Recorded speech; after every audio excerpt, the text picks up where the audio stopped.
Familia ya watu wanne, baba, mama, kijana mwenye umri wa miaka 10 na mdogo wake mdogo mwenye umri wa miezi 6 walikuwa wakiishi kwa furaha. Wakati baba akishughulika na kununua nafaka na kuziuza nje ya mkoa na kijana wake mdogo akiwa anasoma shule darasa la 6, waliishi kwa amani kama familia yenye furaha. Kijana huyu mdogo alirisishwa mtumbwi mdogo ambao ulikuwa ukitumiwa na babu yake kwa ajili ya kuvulia samaki. Hivyo mara kwa mara alikuwa akifanya zoezi namna ya kuweza kuvua samaki kama babu yake, swala ambalo baba yake hakupenda na alichukia na kumkemea kila siku akisema, sipendi kukuona ukifanya zoezi hili, napenda kukuona ukifanya mazoezi ya darasani kila siku. Basi kijana akasema, napenda kufanya kazi hii baada ya masomo. Lakini mwisho wakakubaliana, ikiwa kijana huyu atafaulu vizuri mtihani ujao, basi baba yake atampa ruhusa ya kuwa akifanya zoezi la kuchezea boti hii kila akitoka shule. Basi kwa furaha, baada ya mtihani kijana akafurahia kwa kufaulu kwa maksi nzuri. Akiwa mtaani akikimbia kumpelekea baba ripoti nzuri za kufaulu, ghafla furaha yake ikaingiwa na doa kubwa ambalo kamwe kusaulika haiwezekani. Baada ya kupokea taarifa kwamba baba yake amepata ajali ya gari alilokuwa akisafiria kwenda kuchukua mzigo huko mkoa wa jirani, kwa spidi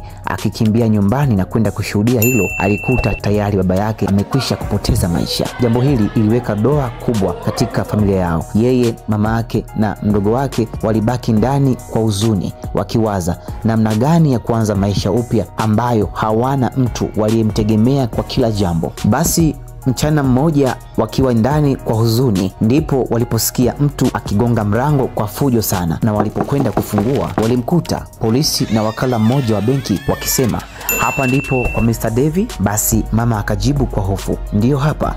Basi wakasema, tumekuja kupata hitimisho la mwisho kwa habari ya mkopo ambao Mr. Dennis alichukua. Mama kwa uso wa huzuni akasema, nimekwisha waambia mume wangu hayupo tena na niko na watoto wadogo, jinsi gani nitaweza kulipa mkopo huu? Basi yule kamanda akasema, bwana wako aliacha rehani nyumba hii na sisi tumekuja hapa kutoa taarifa ya kwamba wiki ijayo benki inarasimisha nyumba hii kwa mtu ambaye ataweza kulipa mkopo huu. Kwa hiyo tumekuja kutoa taarifa kwamba mjiandae kukabidhi nyumba hii ifikapo wiki ijayo. Basi yule kijana mdogo akasema, samahani kiongozi, ninaweza kuwa na ombi? Basi yule meneja wa benki akasema, unalipi la kusema? Kijana mdogo akasema kwamba, naombeni siku 3 nitafute pesa ambayo baba aliyokuwa akidaiwa, alafu mtuache huru mimi na familia yangu. Basi yule wakala wa benki akacheka kwa dharau akasema, ikiwa baba yako alifanya kazi hii kwa miaka, wewe utaweza kwa siku 3? Basi kijana akajibu akasema, ndiyo nitaweza kufanya. Basi wakampa ruksa siku 3, na baada ya hapo itakachofuata ni kupiga mnada nyumba yao. Yule kijana akachukua mtumbwi wake na kwenda kuvua samaki kama alivyofundishwa na babu yake. Siku ya kwanza na siku yake ya pili akapeleka pesa kidogo ambayo ilikuwa ni kama 10% tu ya pesa ambayo baba yake alikuwa akidaiwa. Yule kamanda wa benki akamwambia, ni sawa, bado 90% ya deni unadaiwa, usipokamilisha tutakuja na kufanya kile ambacho tuliongea jana. Kijana akasema, sawa, haina shida. Basi kesho yake tena akaenda kama kawaida yake kwenda kuvua samaki. Alipokuwa akivua samaki, ghafla ndoano ikanasa kitu kikubwa mno ambacho kilipelekea mpaka mtumbwi wake kuyumba. Ndipo alipokwenda ufukweni na kuvuta. Wakati akivuta, alikuwa ni samaki mkubwa mno, ilimpasa kumchana vipande vidogo ili kuweza kumpeleka kumuuza. Wakati akichana vipande vidogo, ndipo alipokuta kitu cha kung'aa sana chenye ukubwa wa wastani. Alipopeleka kwa mama yake alisema kwamba hii ni dhahabu. Hivyo walikwenda na kuuza dhahabu ile, na baada ya kuuza walilipa lile deni, na yule meneja wa benki akabaki kinywa wazi. Akamuuliza yule kijana, una siri gani ambayo ilikufanya uweze kujiamini na kutafuta hii pesa? Kijana akasema, sikuwa na njia ya kupata pesa, lakini nilikuwa na imani na ujasiri kwamba pesa nitailipa bila wasiwasi, na ni kweli nimeweza kufanya hivyo. Ndivyo ilivyo rafiki, kinachoanza kutimiza ndoto zetu sio mtaji tulionao, bali ni imani na uaminifu wa kuwajibika kwa wakati. Bila hivyo, hata kama una mtaji mkubwa kiasi gani, hauwezi kufanikisha. Naitwa Ricky Jovin. Usipo subscribe, kulike na kushare, hauwezi kupata hadithi nyingine nzuri yenye mafunzo kama hii. Na asante kwa kusikiliza mpaka mwisho.